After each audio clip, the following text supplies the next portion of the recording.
저는 1996년도 제가 신학대학원을 들어가서 이제 졸업반이었을 때 선교한국이라는 대회를 통해서 북한 선교의 비전을 받았습니다.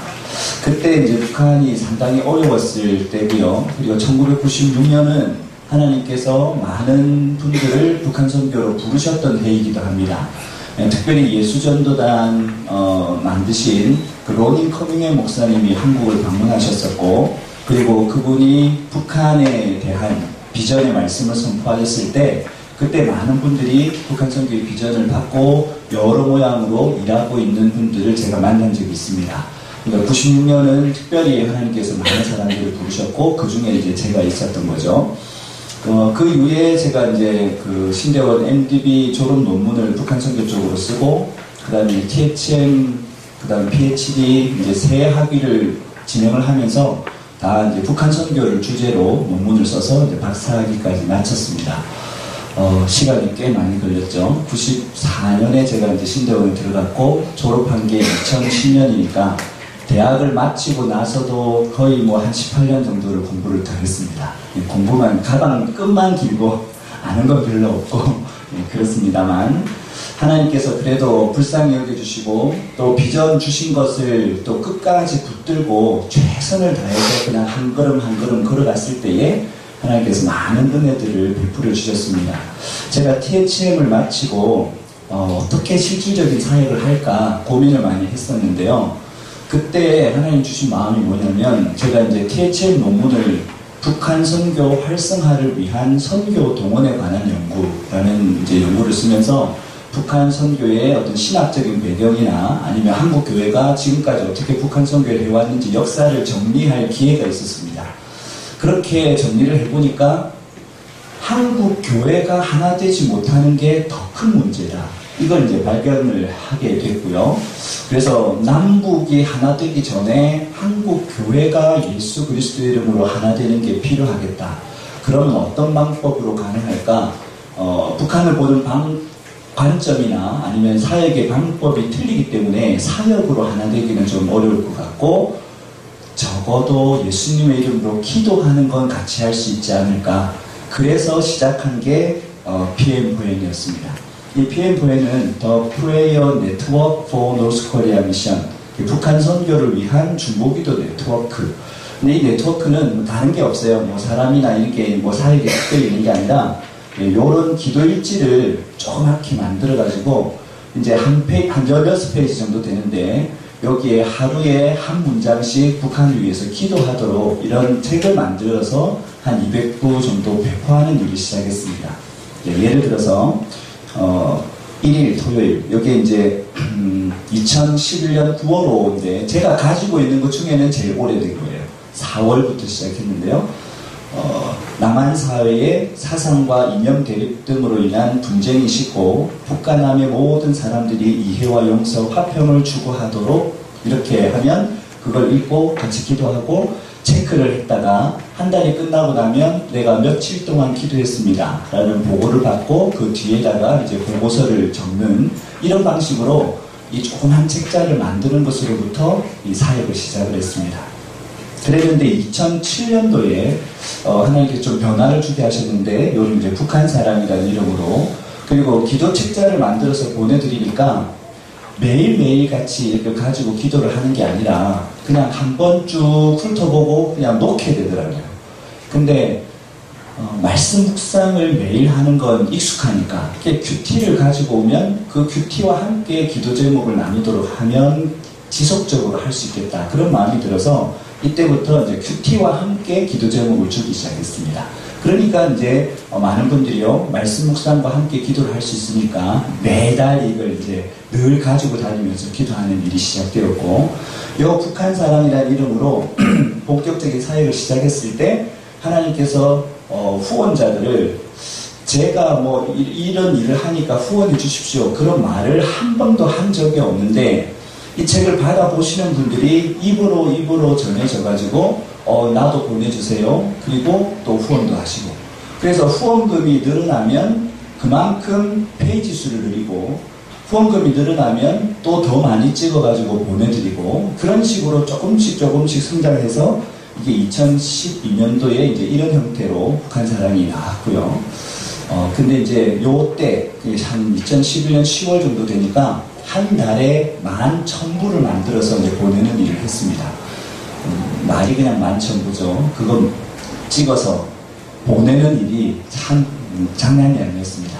근데 문제는 뭐였냐면 하나님이 주신 만큼 최선을 다해서 일을 했는데 필요로 하는 분은 점점 늘어나는데 실질적으로 이것을 위해서 물질적으로 헌신하는 분은 한계가 있는 그런 상황에 이제 도달하면서 이게 전환점이 필요하다 그런 생각을 가지고 시도했던 게 뭐냐면 이 책을 유료화하는 거였습니다.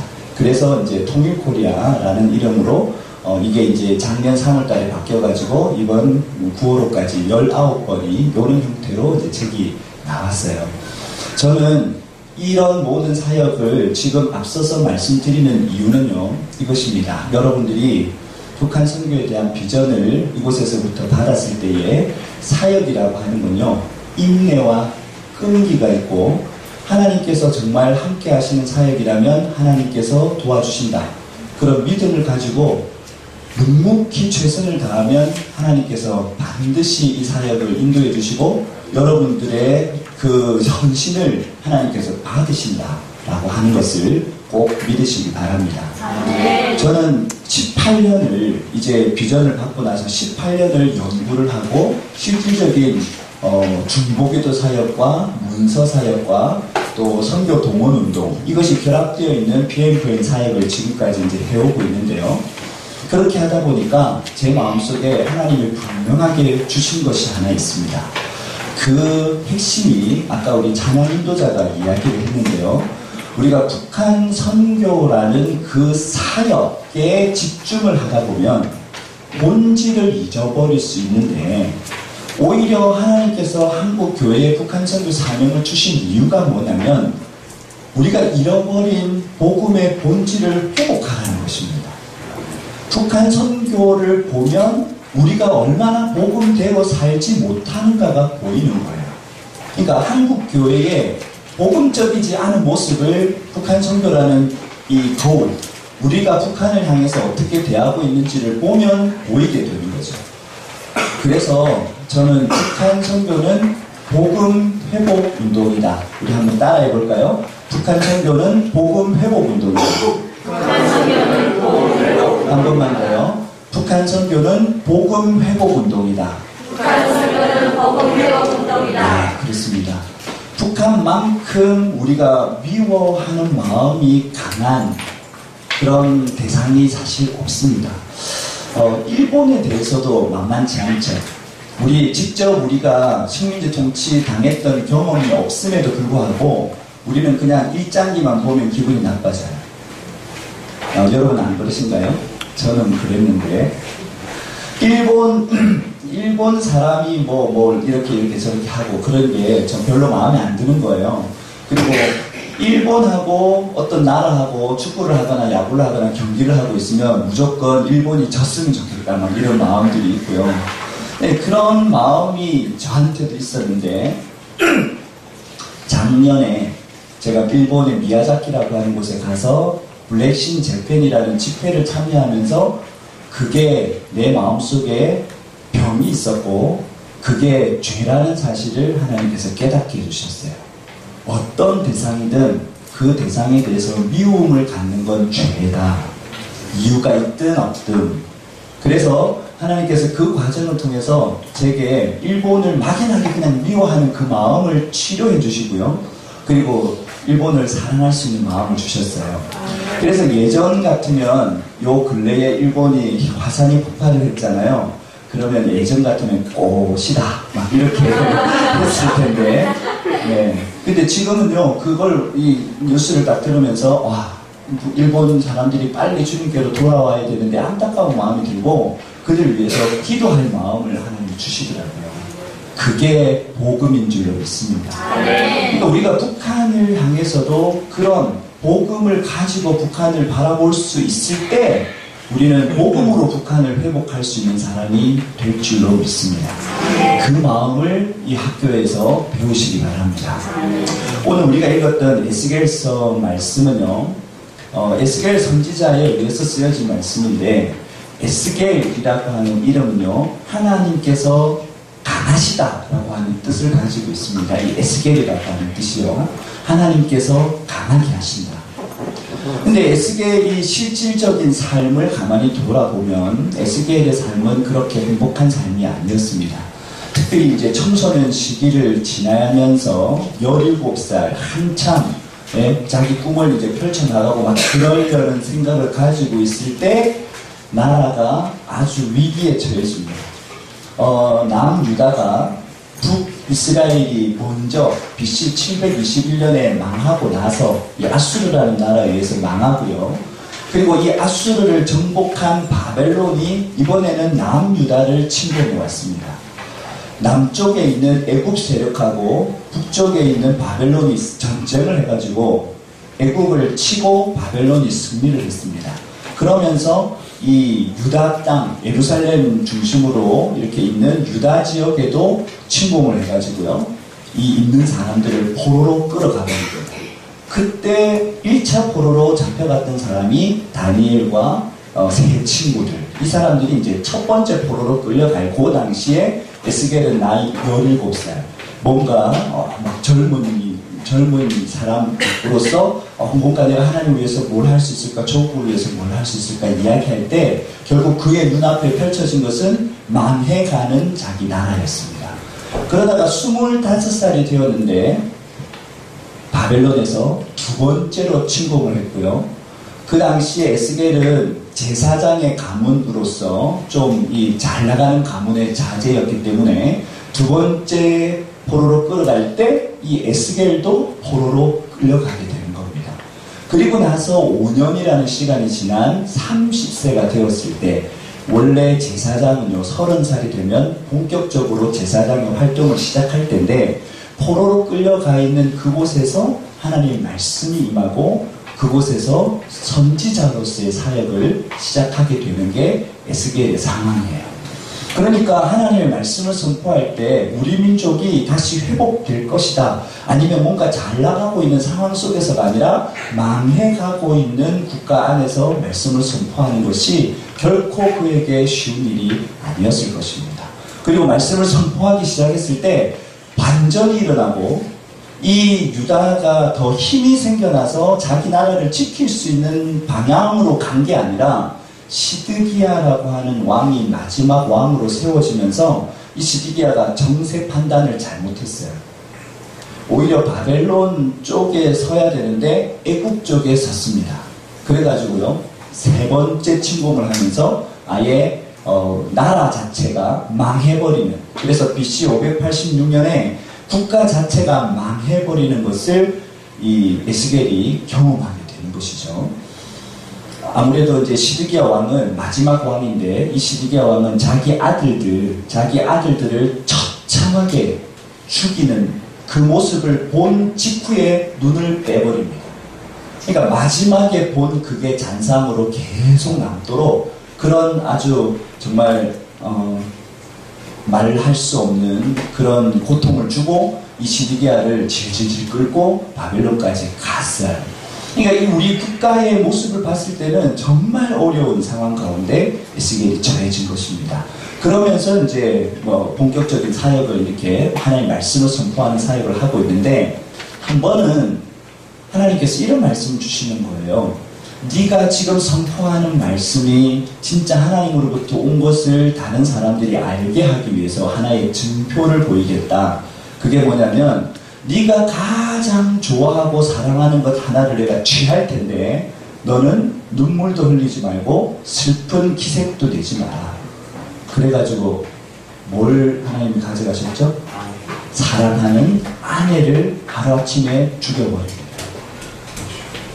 그 아내의 죽음을 보고도 눈물조차 흘릴 수 없었던 것이 에스겔의 사역이었습니다.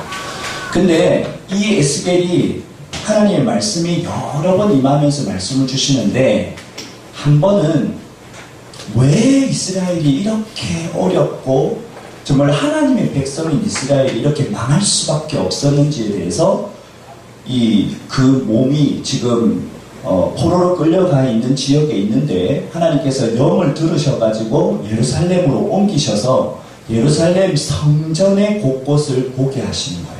그게 이제 에스겔 8장의 내용입니다.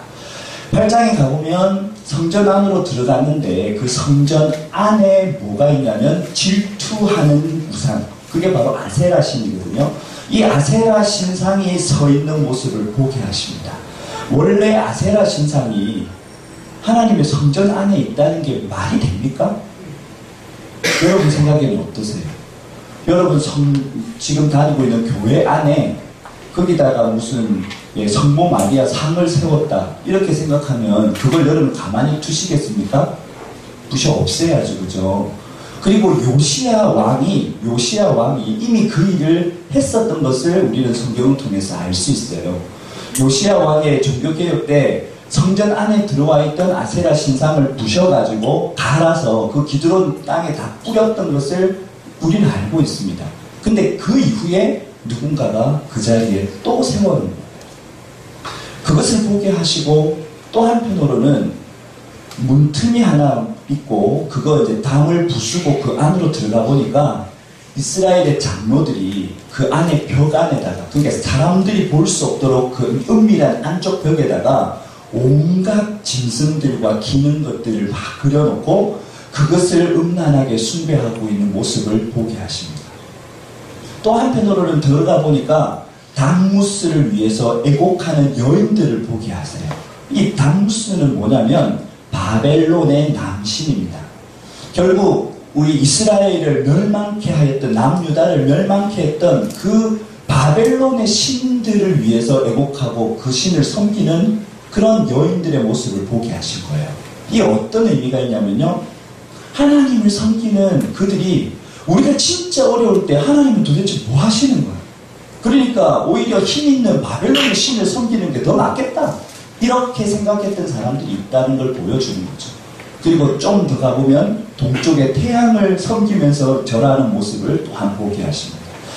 이렇게 이스라엘이 참 하나님, 그들을 구원하여 계시고 이 세상 만물을 창조하시고 그 만물을 주관하고 계시는 하나님을 섬기는 것이 아니라 실질적으로 자기의 삶에 도움을 주는 힘을 가지고 있는 어떤 존재를 섬기려고 했던, 그게 바로 우상숭배이죠.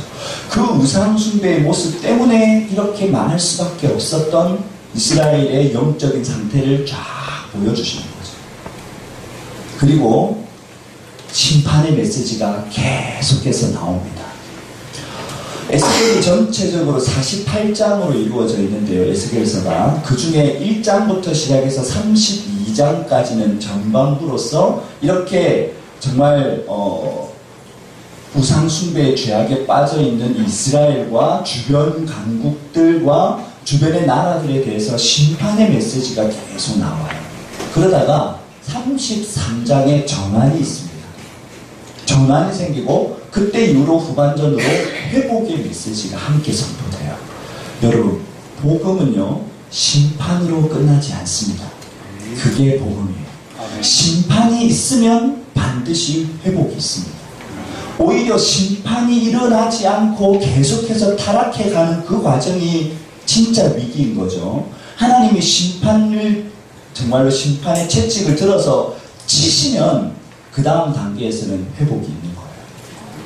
여러분, 마음속에 내가 예수님을 분명하게 믿고 주님으로 고백하고 있는데도 여전히 해결되지 않고 있는 죄악들 때문에 마음에 두근두근 하는 분이 혹시 계시다면 그게 사실은요, 위기예요. 오히려 한 방 빵 맞고 제가 잘못했어요 하고 돌아오는 게 복이에요. 여러분, 맞기 전에 돌아오시기 바랍니다. 근데 이스라엘은 이미 맞은 거죠.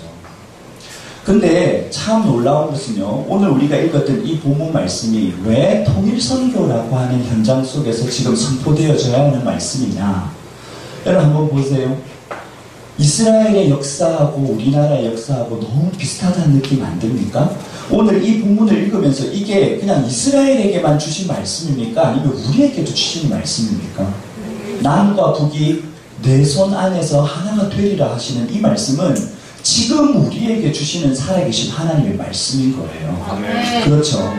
그러니까 이 말씀을 우리가 주제 말씀 삼아서 12주 과정 속에서 하나님께서 우리 민족에 어떤 소망을 가지고 계시고 구체적으로 북한 선교에 어떤 그림을 그려나갈 것인가, 또 탈북민들을 돌보는 일들과 그리고 어떻게 기도하고 실질적인 사역은 어떻게 진행되고 있는지를 이번 시간들을 통해서 배우게 하신 주님을 찬양합니다. 배우면 그 지식을 지식으로 머물지 말고 실질적으로 그것을 통해서 사역하는 자리로까지 나가시기 바랍니다. 네. 이 하나님의 말씀이 선포될 때 에스겔의 마음이 끌렸을 거예요. 특별히 37장 이 본문 말씀 바로 앞에 주님께서는 골짜기로 에스겔을 데리고 가셨습니다. 그곳에서 뭘 보죠? 메마른 뼈들, 엄청나게 많은 뼈들을 보게 하세요. 그러면서 주님이 묻죠. 이 뼈들이 능히 살겠니? 뭐라고 대답해요? 주께서 하십니다.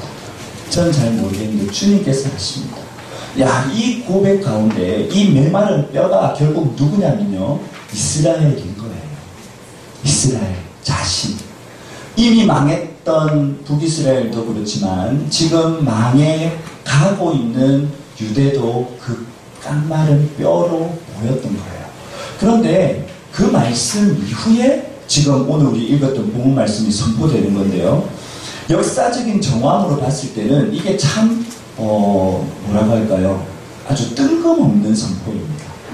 무슨 뜻이냐면요, BC 721년에 즉 한 150년 전에 북이스라엘은 이미 망했어요. 그리고 북이스라엘을 망하게 한 나라는 아수르라는 나라인데요. 바벨론 같은 경우에는 그 민족을 그대로 두고 좀 쓸만한 사람들을 뽑아가가지고 거기서 자기식으로 훈련시켜서 그 사람들을 통해서 그 민족을 통치하는 이런 방식을 썼습니다. 그러니까 좀 나았죠. 그 민족으로 봐서는. 근데 아수르는 어떻게 했냐면요, 그 민족 사람들을 두고 거기다가 다른 이방인들을 데리고 와가지고 거기 살게 해버리는 거예요. 그러니까 혼혈 정책을 핍니다. 그러니까 민족의 정체성 자체를 말살하는 일을 했던 거예요. 그러니까 피가 섞여버리니까 북이스라엘이 망했음에도 불구하고 남유다는 우리 동포가 망했다 이렇게 하지 않았습니다. 뭐 당연하게 생각했고 무관심하게 생각했고 그렇게 혼혈 정책으로 막 피가 섞일 때에도 우리하고 상관없다고 생각하고 있다가 자기도 망한 거예요. 그런데 이 에스겔이 지금 말씀을 받을 때 왜 북이스라엘이 거기서 튀어나오냐고요. 왜 북이스라엘이 전혀 머릿속에 없는 북이스라엘이 그때 툭 튀어나온 거예요. 하나님의 말씀에 의해서. 왜? 이 깡마른 뼈가 뭐가 되는 환상을 봤죠? 뼈와 뼈가 연결이 되고 살갗이 입혀지고 힘줄이 생겨나고 이게 생기를 불어넣었을 때에 강한 군대로 서는 모습을 봤잖아요.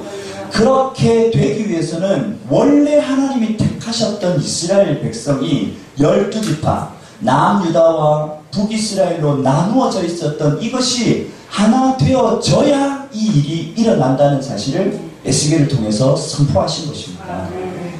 처음에는 하나는 남유다 막대기 또 하나는 북이스라엘 막대기 둘을 모아가지고 내 손에서 하나가 되리라 할 때 내는 너희입니다. 그렇죠? 처음에는 내 손이 너의 손에서 하나가 되리라 이렇게 되어 있는데 그 다음에 보면 하나님께서 네가 이 이스라엘 백성들한테 이게 무슨 뜻이냐라고 할 때 네가 선포해라. 뭐라고요? 이 남유다와 북이스라엘이 내 손에서 나의 손에서 하나가 되리라고 선포해라.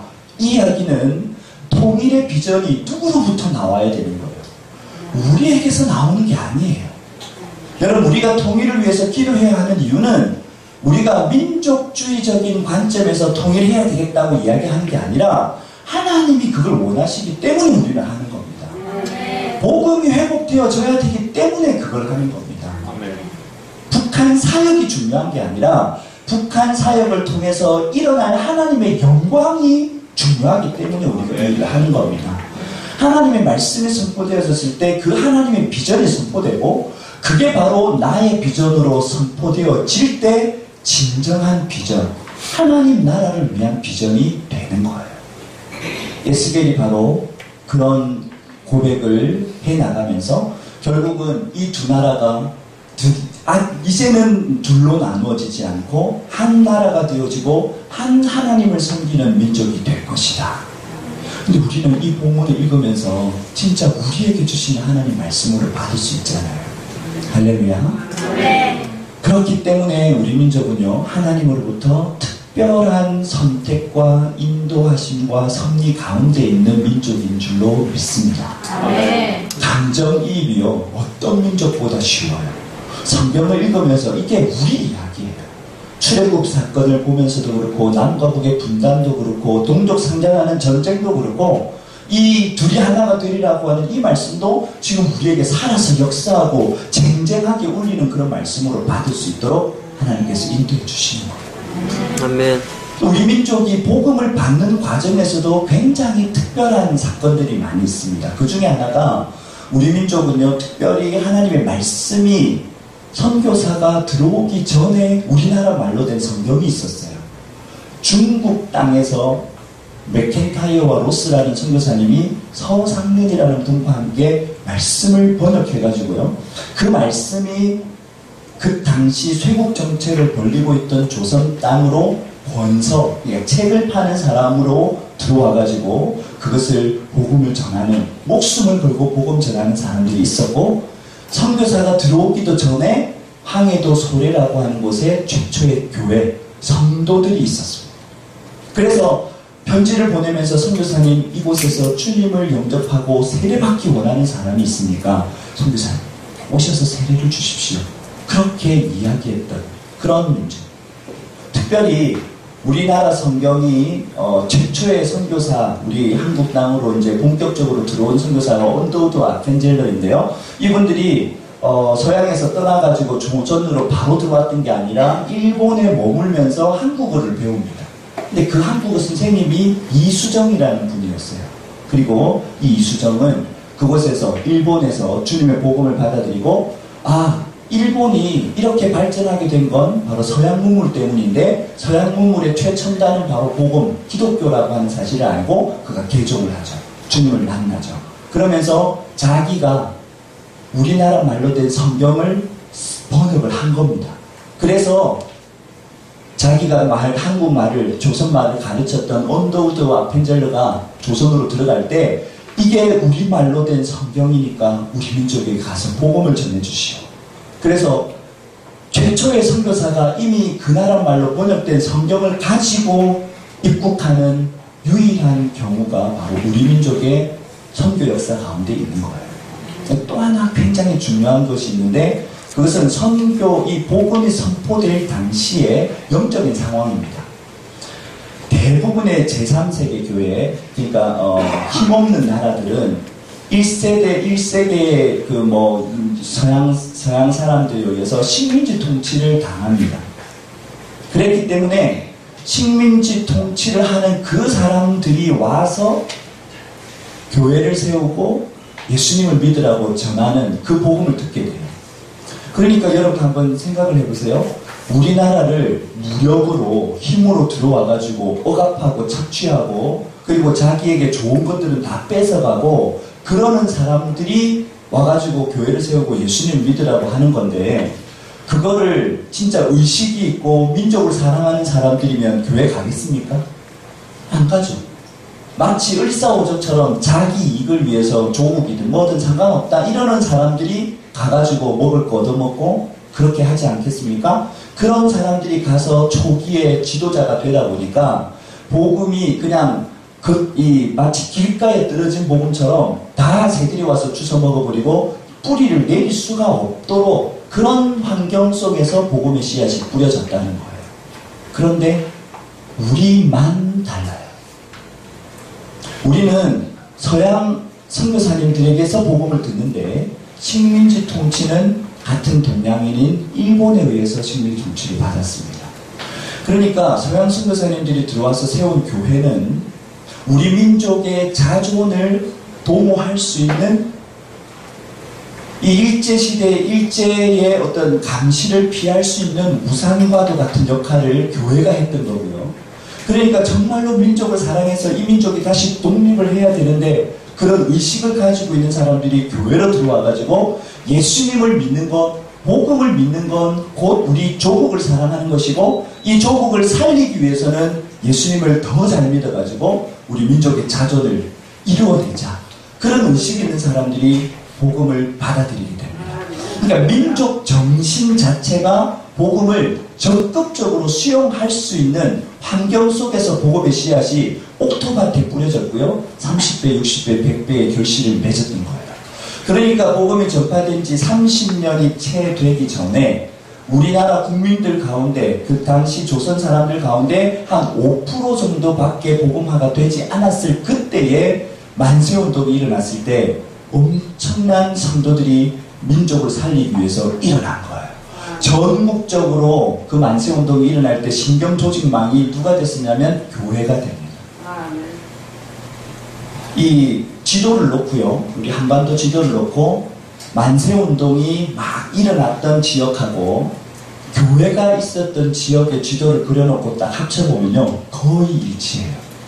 33인의 민족 지도자들 가운데 16분이 기독교 목사님이거나 평신도 지도자였습니다. 이 만세운동 때문에 옥에 갇힌 사람의 과반수가 그리스도인이었습니다.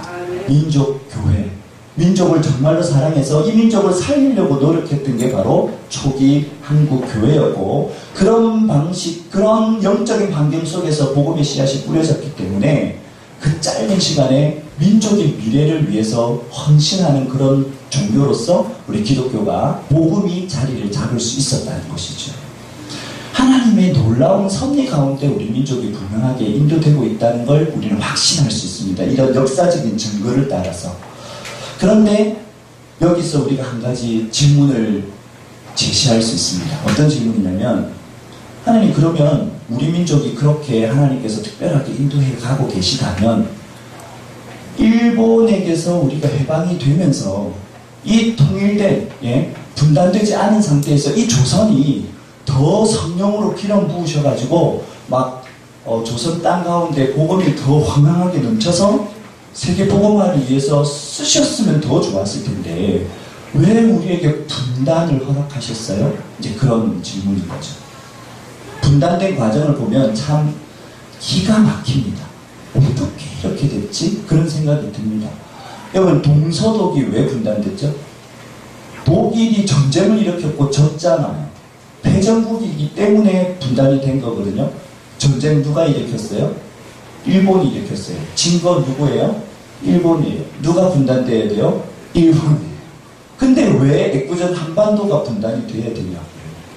왜 소련이 전쟁이 끝나기 일주일 전에 선전포고를 해가지고 이게 더 가까우니까 미국보다 가만히 보니까 미국이 보니까 이거 소련군이 와가지고 한반도를 다 점령하게 생겼거든요.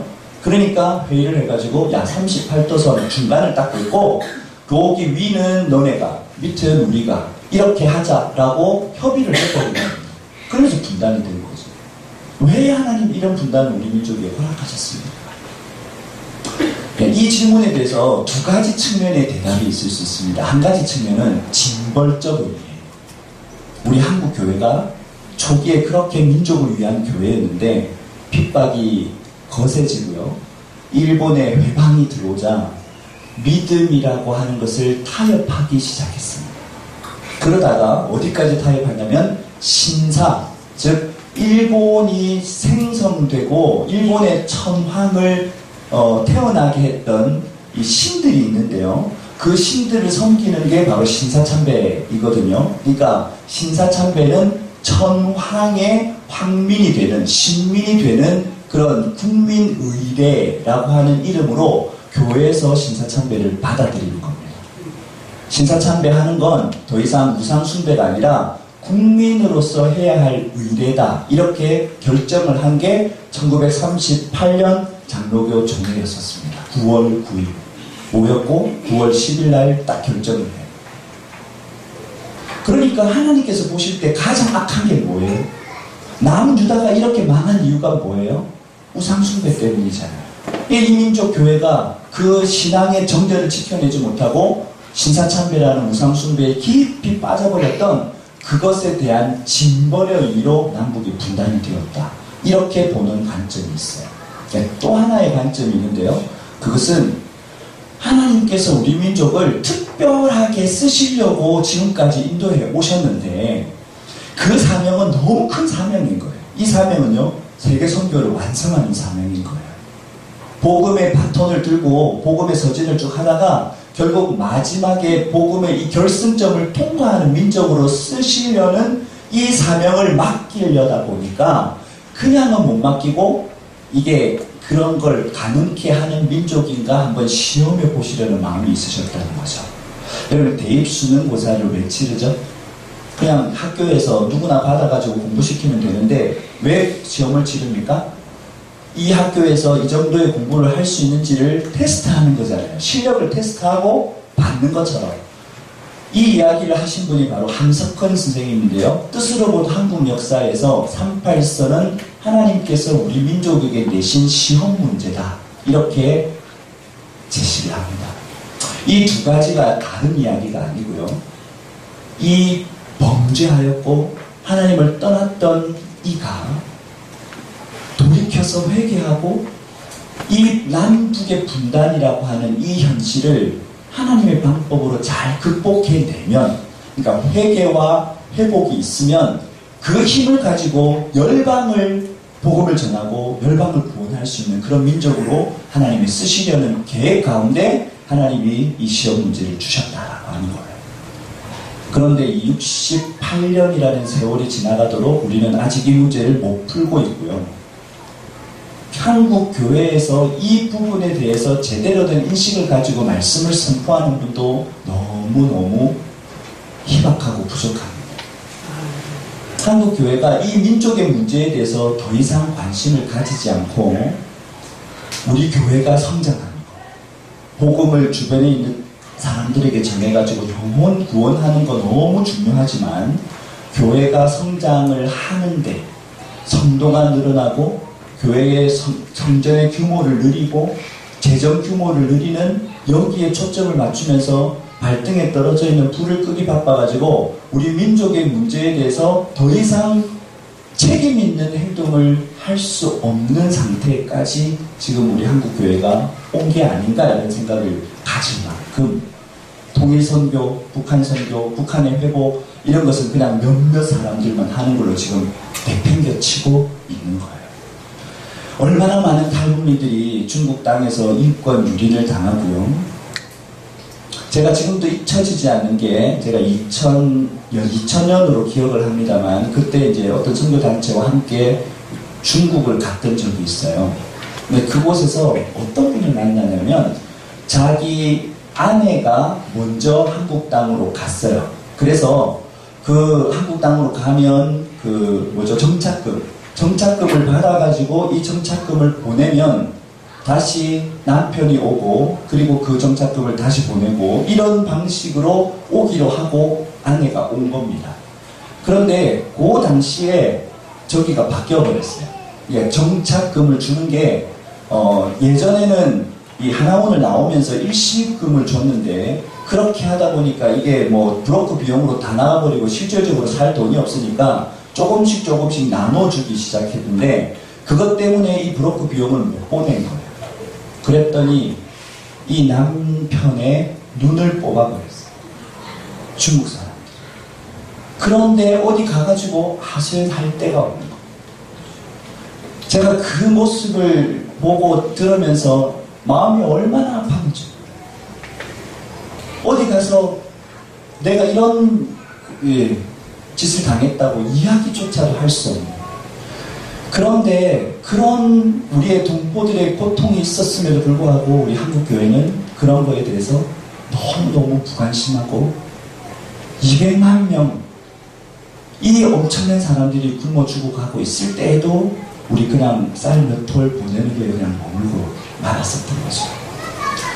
메마른 뼈가 회복되기 위해서 이스라엘이 회복되기 위해서 반드시 남과 북이 리소난에서 하나가 될 때 영적인 회복이 있을 거라고 주님께서 분명히 말씀을 하셨는데, 여러분 이 말씀이 성취가 되었나요? 한번 생각해 보세요. 에스겔 선지자 이후에 이 말씀, 남과 북이 진짜 이 리손 안에서, 복음 안에서, 하나님의 손에서 하나 되는 게 이루어졌습니까? 구약은 말라기로 끝나게 되는데요. 그 말라기는 이미 나라가 망해가지고 다른 나라의 식민 통치 받으면서 말라기가 끝이 나버립니다. 그리고 신약 시대가 열리죠.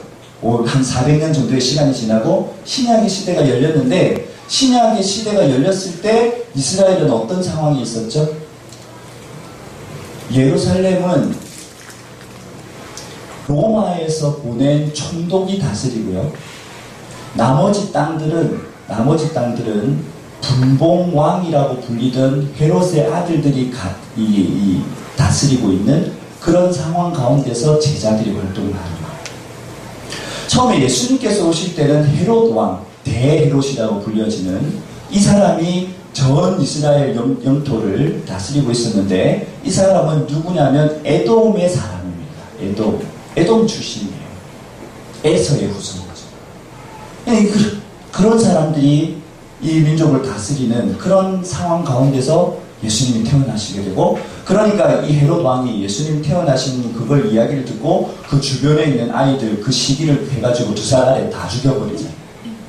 그런 어려움을 당한. 도대체 남과 북이 언제 하나가 됐죠? 사도행전에 가보면 예수님이 승천을 하시고 나서 성령님께서 오십니다. 그리고 교회가 시작돼요. 놀라운 것은요, 이 교회가 형성이 되고 나서 하나님께서 놀라운 부흥을 일으키시는데, 이 교회가 분명하게 사도행전 1장 8절에서 예수님께서는 너희가 성령이 임하시는 권능을 받고 예루살렘과 온 유대와 사마리아와 땅끝까지 이르러 내 증인이 되리라 선포하셨었잖아요. 그런데 복음이 선포되어지고 예루살렘에 교회가 세워지고 유대 땅까지는 가는데 사마리아로 안 가는 거예요. 자기의 고정관념이 있는 거예요. 사마리아는 이방인보다 더 못해, 막 이런 마음들이 있는 거예요. 사마리아는 우리에 비해서 정결하지 못해, 그런 마음들이 있었던 거죠. 안 갔습니다. 근데 그 길 가운데 예수님께서는 이미 그 길을 내셨어요. 요한복음 4장에 보면 수가성에 여인을 찾아가시고, 또 여러 비유를 통해서 선한 사마리아인에 대해서 이야기하시고, 그리고 10명의 문둥병자 가운데 한 사람 감사하기 위해서 돌아왔던 사람이 누구라고요? 사마리아인이라고 이야기해 주시고, 사마리아인들을 세워주는 말씀들을 계속 선포하셨고, 결국 예수님께서는 십자가에서 이방인과 유대인들 사이에 가로막힌 담을 허물어버리고 그 둘을 한 세 사람으로 지어서 하나님께 나아갈 수 있는 길을 여신 게 예수님이십니다. 그 예수님의 복음을 받았으면서도 여전히 자기의 옛 고정관념에 사로잡혀가지고 사마리아를 못 가고 있었던 거예요. 근데 하나님께서 망치를 딱 꺼내가지고 마치 호도를 놓고 빵 때리듯이 스데반의 설교를 중심으로 해가지고 공회원들에게 하나님의 복음이 딱 선포되니까 이 공회원들이 야, 이거 그냥 둬서는 안 되겠다. 예수 믿는 사람들을 핍박하기 시작하고, 더 이상 예루살렘에 살 수 없는 사람들이 각 곳으로 흩어져 가는데, 그 중에 빌립 집사가 어디로 가죠? 사마리아로 갑니다. 그리고 그곳에서 복음을 전하고 하나님의 놀라운 이적과 표적과 기사를 행했을 때에 사마리아 사람들이 주님께로 돌아와서 교회가 생긴 거예요. 그리고 이 교회가 생겼다는 소식을 듣고 예루살렘 교회가 요한과 베드로를 파송합니다. 그리고 그들이 와서 그 사마리아 사람들에게 안수할 때 어떤 일이 일어나죠? 성령께서 그들에게 임하신 거예요. 성령께서 임하시고 나니까 더 이상 사마리아 교회와 예루살렘 교회, 유대 교회는 구분이 없이 하나님의 교회, 성령 안에서의 교회가 되어버린 거예요. 그 이후로부터 교회 안에서 적어도 사마리아와 유대의 구분은 없어졌습니다. 하나님의 말씀의 선포가, 결국 에스겔의 이 말씀 선포가 신약의 사도행전 8장에 와서야 성취되어진 거죠. 그리고 그렇게 성취되어진 하나님의 말씀은 권능을 가지고 그때 아주 소수로 시작했던 이 복음이 나중에는 전 세계를 지배하고 있었던 로마 제국을 뒤집어 엎었잖아요. 그런 능력을 가지고 있잖아요. 할렐루야. 네. 이게 우리의 민족의 상황으로 들어와 보면요, 우리가 남북이 통일되어졌을 때 하나님께서 이루실 복음의 역사가 얼마나 강력할 것인가 우리는 충분히 기대할 수 있습니다. 작년 5월달에 코리아라는 영화가 개봉이 됐어요. 이 코리아가 1991년에 일본 지바현에서 열린 세계선수 탁구 선수권 대회에서 우리 남북 단일팀이 최강 한 번도 지지 않았던 북한 여자들 복식을 꺾고 금메달을 차지한 실화를 바탕으로 한 영화가 작년 5월달에 개봉이 됐어요. 혹시 못 보신 분이 계시면요, DVD라도 사는지 말고 빌리셔서 1,000원이면 빌립니다. 빌리셔서 꼭 한번 보시기 바랍니다. 감동적이에요. 우리가 하나 되어졌을 때 얼마나 강력한 힘을 전 세계를 향해서 가질 수 있을까를 볼 수 있는 그런 영화 중에 하나죠. 남북이 하나 되면 정말 놀라운 일을 하게 될 줄로 믿습니다. 네. 자, 그러면 오늘 에스겔서를 이야기했는데요. 이 에스겔이 제가 아까 말씀드렸듯이 심판의 메시지로부터 회복의 메시지로 전환되어지는 게 33장이라고 제가 말씀을 드렸어요. 1장부터 32장까지는 심판의 메시지, 33장부터 회복의 메시지.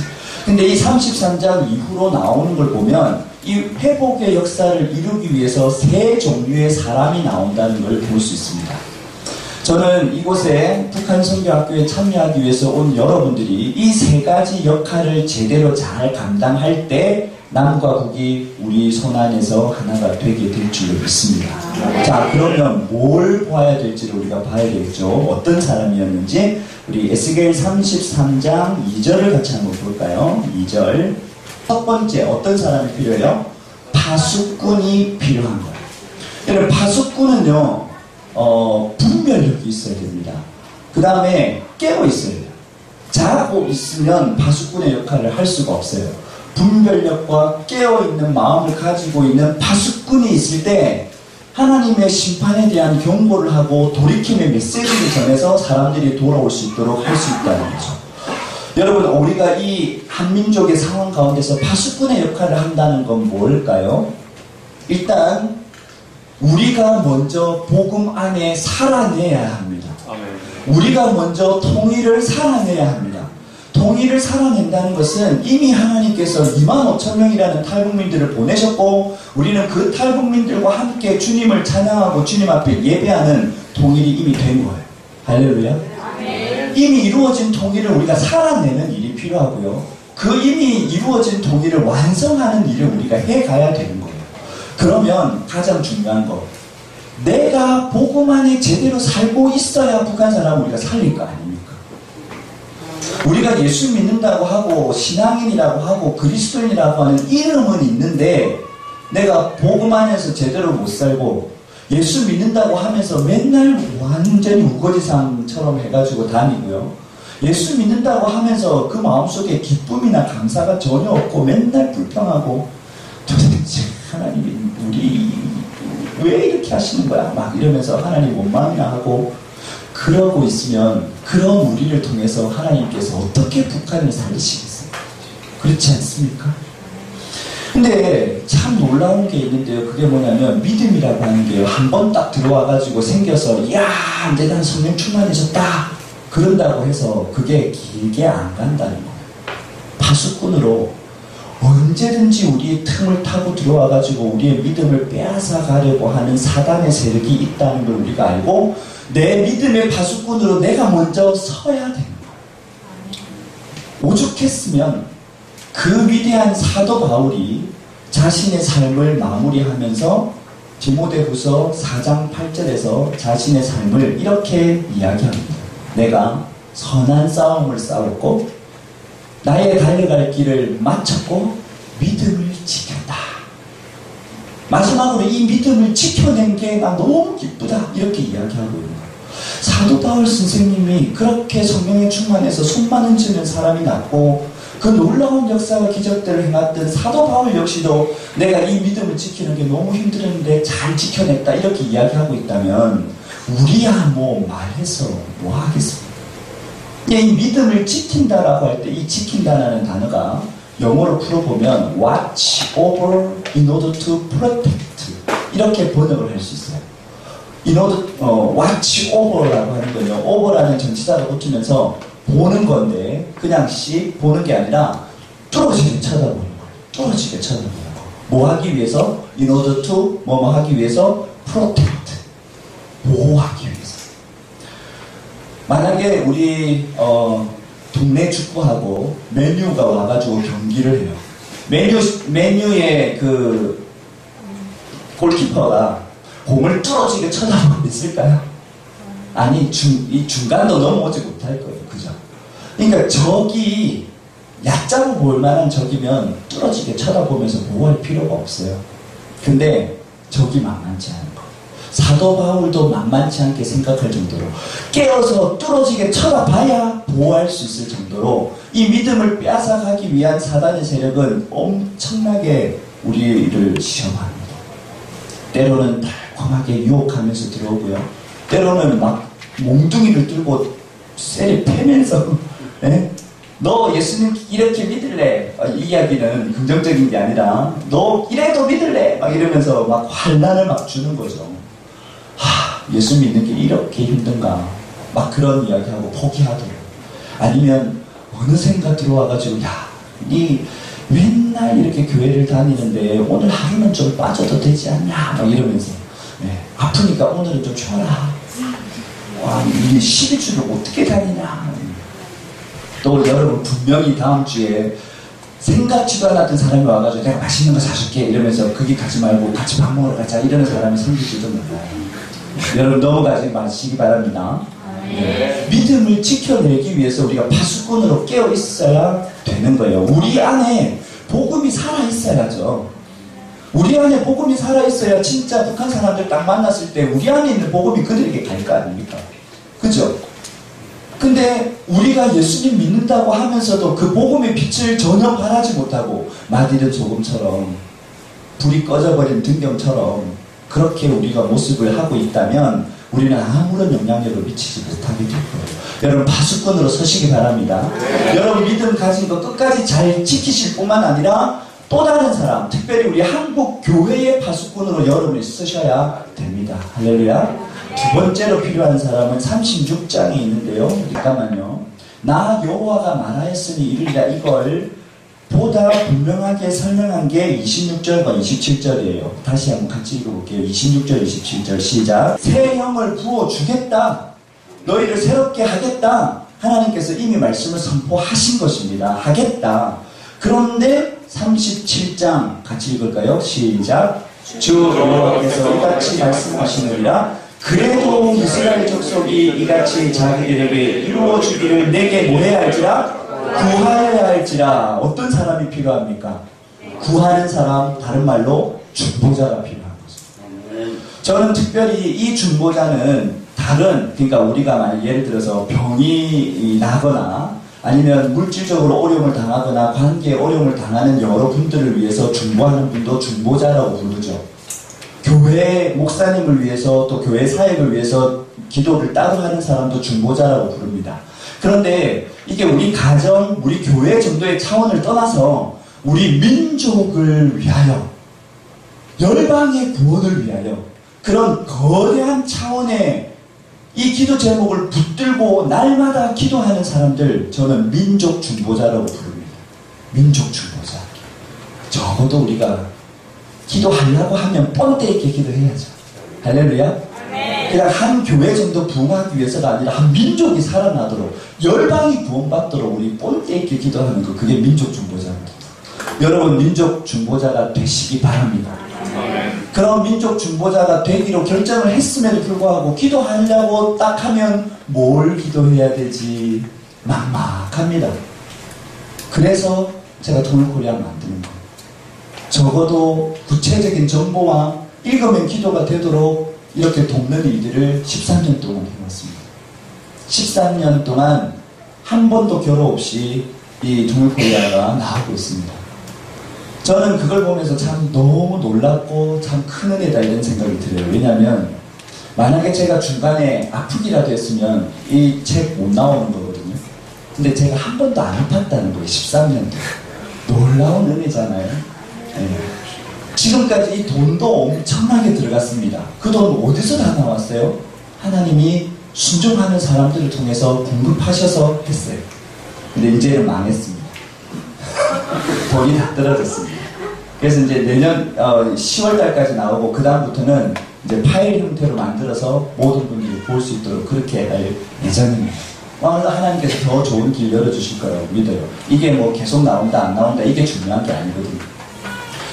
문제는 민족 중보자로 서는 사람이 있을 때 심판이 회복으로 바뀌어진다는 거죠.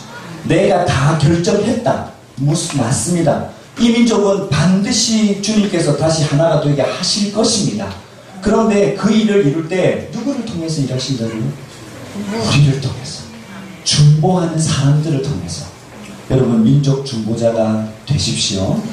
모고도 되고 파수꾼도 되고 여러분 영혼의 파수꾼과 이 한국 교회의 파수꾼으로 여러분이 서시기 바랍니다.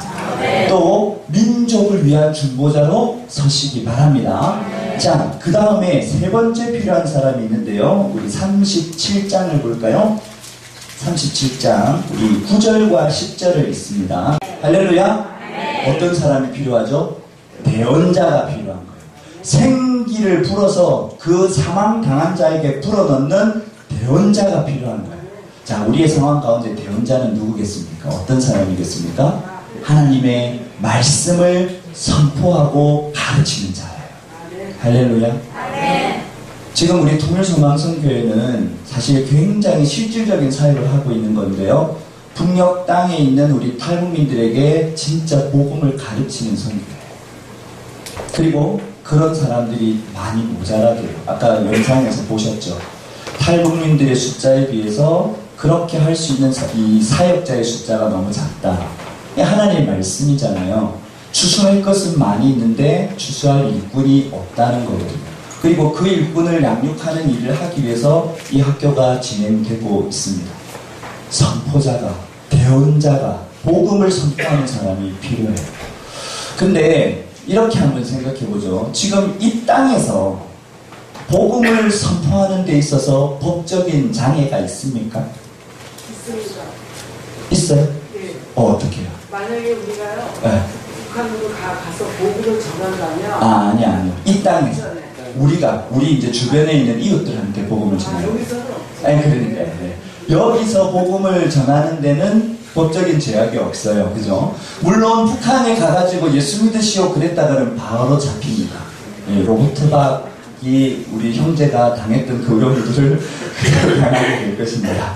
근데 적어도 우리나라에서 내 이웃들한테, 내 친구들한테, 또 주변에 있는 사람들한테 복음을 전하는 건 법적인 아무런 제재가 없음에도 불구하고 지금 우리가 얼마나 대언자로 살고 있냐 이야기를 우리가 한번 해보자는 거죠.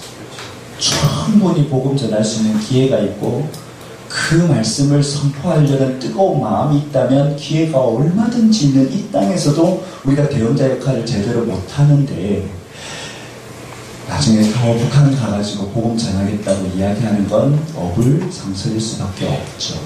그러니까 우리는 대언자로서 역할, 복음 전도자로서의 역할을 우리가 제대로 감당할 때 복음은요 말로 전해지는 게 아니라 삶으로 전해집니다. 내가 말로 복음을 아무리 전해도요 이 사람들은 뭘 느끼냐면요 사람은 영적인 동물이잖아요. 그러니까 이게 그냥 입으로만 앵앵앵앵 그리고 있는 건지 아니면 진짜 마음속에서 우러나서 이야기하고 있는 건지 저쪽에서 다 압니다. 그러니까 우리 안에서 진짜 복음에 대한 확신이 막 나가지고요. 예수 없이는 당신이 죽을 수밖에 없다. 예수님을 믿어야 네가 산다. 나도 그렇게 살았다. 이게 있어야 진짜 대언자가 될 거 아니에요. 여러분, 대언자로 사시는 준비를 지금부터 하시기 바랍니다. 그리고 특별히 북녘 땅에 있는 영혼들에게 복음을 전하는 건요, 우리 주변에 있는 사람들한테 복음 전하는 건 차원이 틀려요. 왜? 사고방식 자체가 틀리기 때문에 어떤 말로 이 복음을 전해야 될지 이거에 대해서 상당한 연구가 필요합니다. 근데 실질적으로 이 연구가 제대로 잘 안 돼 있는 걸 발견해요.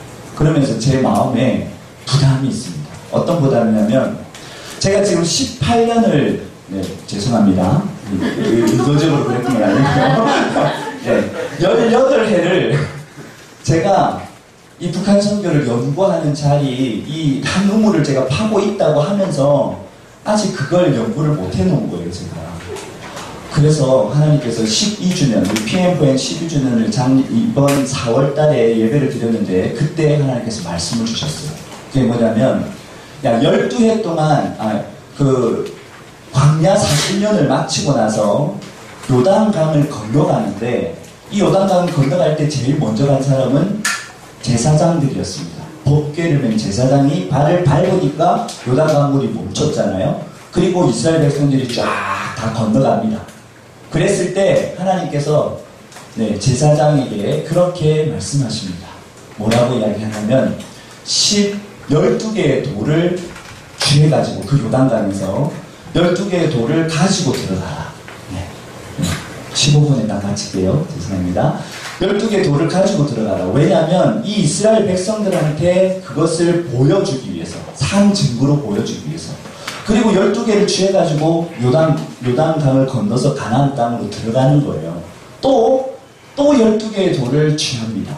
그래가지고 제사장이 섰던 그 자리에 12지파를 상징하는 12돌을 딱 세워요.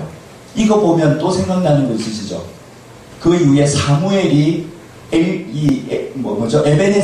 에베네셀 돌을 세울 때도 12개를 세우잖아요. 그 요단강에 12개를 세우고 법궤를 맨 제사장이 마지막으로 건너자 요단강물이 다시 넘칩니다. 그러니까 이 잠겨있는 12개의 돌은 물이 차면서 더 이상 보이지 않게 되는 거예요. 그런데 그 끝부분에 뭐라고 나와 있냐면, 그 돌이 지금도 그 자리에 있다는 말씀이 붙어 있어요. 이제 그걸 보면서 어떤 하나님께서 마음에 감동을 주시냐면, 지금까지 12년 동안 달려온 PMFN의 사역은 강루대 및 묻어라. 그리고 요단강을 건너서 가나안 땅으로 들고 들어가라. 그러면서 하나님께서 저 북녘 땅에 준비하고 계신 지하교회 성도들이 있는데, 이 지하교회 성도들이 읽고 제대로 이해를 하고 주님을 이해할 수 있도록 통일코리아는 한국 교회를 깨워왔던 일이라면, 이제 북한 안에 있는 성도들이 읽을 수 있는 최적화된 그런 자료를 만들어가지고 안으로 들여보내요. 그 마음을 주신 거예요. 우리는 그것을 북한 예배 회복 사역이라고 이름을 붙였습니다. 북한 예배 회복 사역을 위해서 우리 PMFN은 앞으로 이제 달려갈 겁니다. 통일코리아는, 월간 통일코리아는 10월호만 나오고, 이제 이거는 이제 개간으로, 매거진으로 나오게 될 겁니다. 통일코리아는 말씀 묵상과 기도 제목은 여러분 핸드폰 어플로 매일 제공이 되고요. 또 파일 형태로 제공이 돼서 언제든지 원하면 출력해서 볼 수 있는 이런 형태로 바뀌게 되고, 이제 우리가 지금 가지고 있는 자원들을 가지고는 북한 안에 직접 들여보내는 일을 더 집중적으로 하게 될 것입니다. 비전을 따라서 간 길이에요. 여러분에게도 이 학교를 통해서 하나님께서 비전 주신다면, 파수꾼으로 서는 일, 민족 중보자로 서는 일, 그리고 대언자로 서는 일뿐만 아니라 하나님 주신 비전을 따라서 그 사역을 성실하게 감당하는 자리에 여러분이 있을 때에 여러분을 통해서 놀라운 일을 하나님께서 행해 가실 줄로 믿습니다.